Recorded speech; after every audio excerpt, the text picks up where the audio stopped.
Czołem, ja nazywam się Przemek Dubiński, witam Cię serdecznie na moim kanale. Czołem, ja nazywam się Przemek Dubiński, a Ty na pewno zastanawiasz się, jakie raczki wybrać. W tym odcinku postaram się pomóc Ci, żebyś nie popełnił błędu.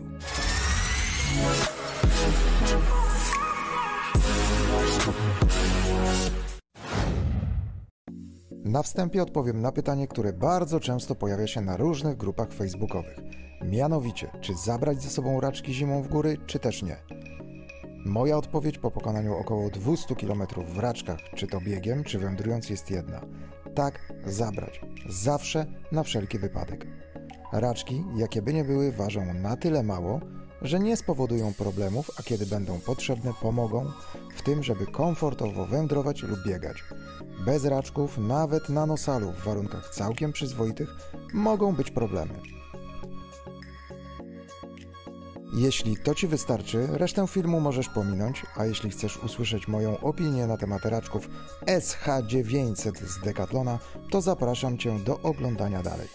Zanim opowiem o moich odczuciach na ich temat, zapraszam Cię również do zasubskrybowania kanału, ponieważ każdego tygodnia pojawia się film, dokładnie we wtorek o godzinie 18.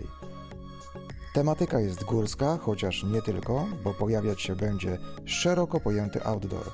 Także będzie ciekawie, będziemy dużo podróżowali, również w miejsca mniej popularne. A teraz już przechodzimy do budżetowych raczków z Decathlona.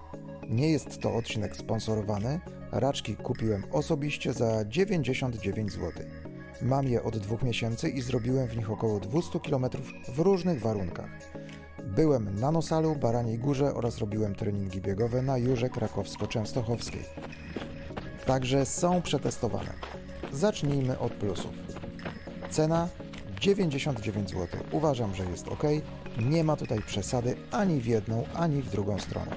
Raczki dostajemy w opakowaniu, które umożliwia ich bezpieczny transport i pozbycie się nadmiaru ewentualnej wilgoci dzięki siatkowaniu. Kolejny atut to łatwość użytkowania. Po paru razach zakłada się je sprawnie i nie ma z tym żadnych problemów. Czy raczki z Decathlona spełniają swoje zadanie?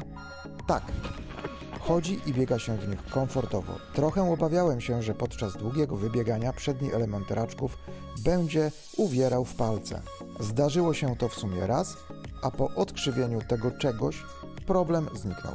Wiele osób zastanawia się, co będzie, kiedy w raczkach staną na skalę. Otóż nic nie będzie. Nic im nie powinno zaszkodzić. Ja najpierw starałem się ostrożnie stąpać po twardych powierzchniach, ale potem nawet przebiegałem po asfalcie czy też betonie, jeśli była taka potrzeba i nic im nie zaszkodziło. Wiadomo, że należy to robić rozsądnie, ale ja też bym się tym zbytnio nie przejmował. Raczki dobrze radzą sobie na lodzie, kopnym śniegu, ubitym śniegu. Ogólnie jest ok. Jedyny problem pojawił się, i tu pierwszy minus, na Jurze, gdy spadł pierwszy taki niemrawy śnieg. Miejscami było go dużo i było ślisko, więc zdecydowałem się przetestować raczki. Podczas biegu bardzo zbierały podłoże i robiło się o takie oto cudo. Także w końcu je zdjąłem i biegłem już bez nich. Kolejnym minusem jest trwałość elementów łańcucha. Po drugim wyjściu w góry urwał się jeden znaczący element i musiałem je naprawiać sam.